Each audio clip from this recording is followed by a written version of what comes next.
nation that you call yours, people can do what has been done to our children in West Cameroon.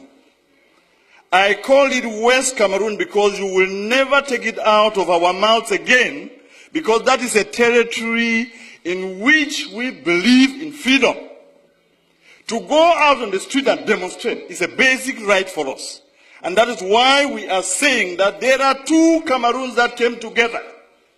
If you are telling us, like a state minister stood here last year and told us that what happened in Cameroon is like dropping a few cubes of sugar into a basin of water. Who is the sugar and who is the water? I'm asking the government bench of Cameroon, who is? That you rape our children. My brother's daughter has been raped in Boya. I swear to you, the government of this country, does the president of this country know that the governors and the DOs and all the administrators you have sent to West Cameroon are out there behaving exactly like an army of occupation? Our people have nowhere to go. We have made all the efforts. Our ancestors and our forefathers trusted you to go into a gentleman's agreement that two people who considered themselves brothers could go to live together. If this is what you show us after 55 years, then those who are saying that we should break Cameroon are right. They are correct. The people of West Cameroon cannot be your slaves. The people of West Cameroon are not, you did not conquer them in war. If this is what you are saying that we should live in, I say simply, no, it will not work. How do you have an army that's supposed to protect children? Step out there, beat them, and rape some. It is not heard of in any country. This is the 21st century, and anybody who does that and cannot be willing for his government to pay the price, we will exact it on you. Because you are making us believe that we went to the wrong place.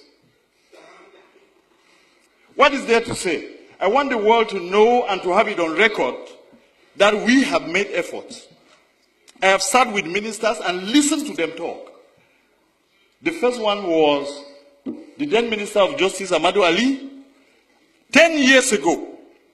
And I took my time, drove from Kombo to Yaoundé to tell him something is brewing out there.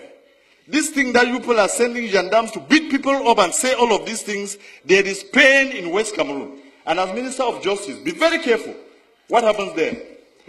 And he turned around, looked at me, and told me, Mr. Wirba, it is your people who choose to come here. He is alive. He told me. Last week, I went to see the Minister of Higher Education, Professor Famindongo, and I told him, the problems in Cameroon, the problem we have in West Cameroon, is the problem that will bring down Cameroon. If you do not handle it well, you will not know Cameroon as it is in a few months or in a few years. When people have had pent-up anger and pain, humiliation, for over 50 years, when it bursts out, you will never be able to control it. And I told him. And simply what he asked me was, qu'est-ce que vous allez faire? Because you have your army of occupation out in West Cameroon, you believe that when the people will rise, even if you took the whole of the French army and added to yours, you will never bring them down. And we have no need for that. We don't have any need for that in the 21st century. I was one of the believers in a unified Cameroon. And I want to tell this house that what has happened to those children in Boya University and in Bamenda has convinced me that the people who say Cameroon should go in two parts are correct. And there are more and more of us out there who now believe that it is the ultimate end.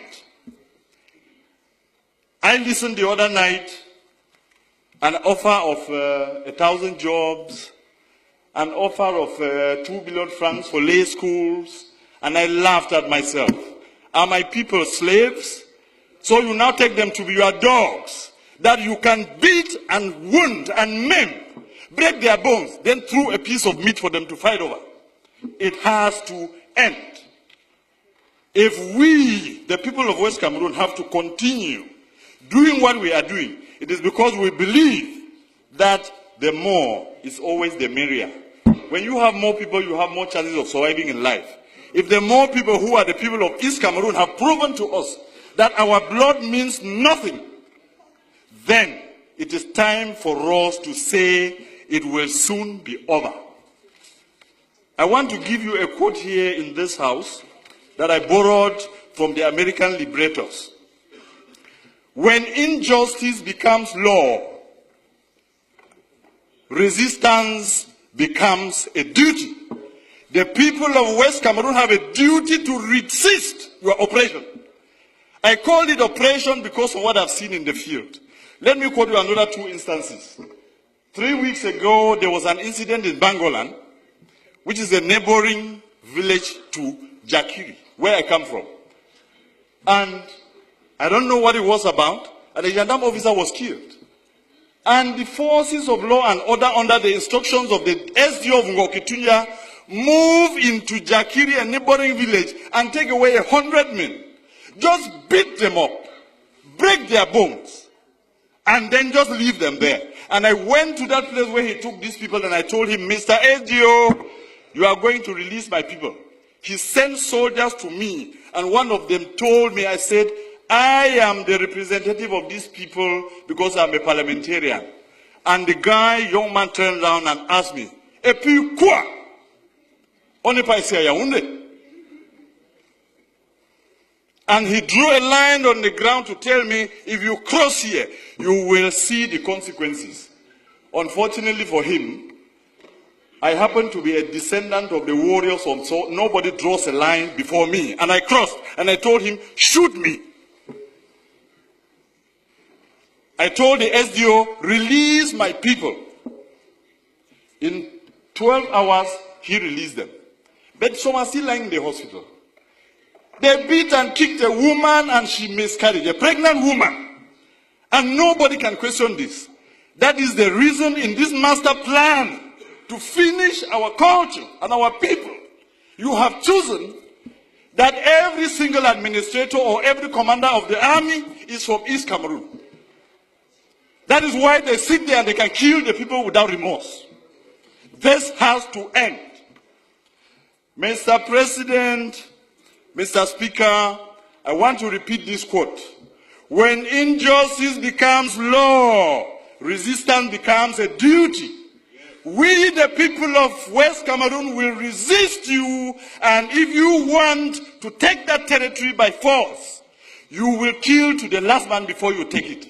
And you can start from me today. You can start from me. It has to end. Somebody has to know that this is not how you treat a people. 50 years is too long. 50 years is a very, very long time. And we come here and sit just talking about the budget. You normalize murder. You normalize rape. Mr. Speaker, I am sorry to tell you that this is part of the resistance. You will hear me to the end. When injustice becomes law, resistance becomes a duty. It is my duty to defend my people. You will not stop me because of lack of time. Or if you want to, you can call your brutal gendarmes to come and kill me here. I will not. I will not. I want you to hear this, Mr. Speaker, that my people are suffering, and that the cube of sugar that was defined in this house, are you just angry, Mr. Speaker, that the person you considered your slave, a slave has risen in the master's house and is asking a question? I have. Mr. Speaker, I'm telling you, this is part of my resistance, and you will hear me to the end. Bring the brutal soldiers who raped our daughters to take me out of here. I will say it to my end. I will say it to the end. There is nothing you can do to me. I'm wondering whether His Excellency the President of the Republic knows that the governors and the DOs are behaving exactly when they are posted to West Cameroon as colonial masters. When they abuse people and insult them and do all they have done, we have to resist And we have to tell you, our people will not be brought down because we came into this union as equal partners. Yes, sir. And I am done. And I am done. And we will resist. And there is nothing you can do to stop us because this is part of our culture that we inherited. You people who fear every administrator and every ruler, we challenge our rulers, we take them to task, and that is why they are accountable. Thank you very much.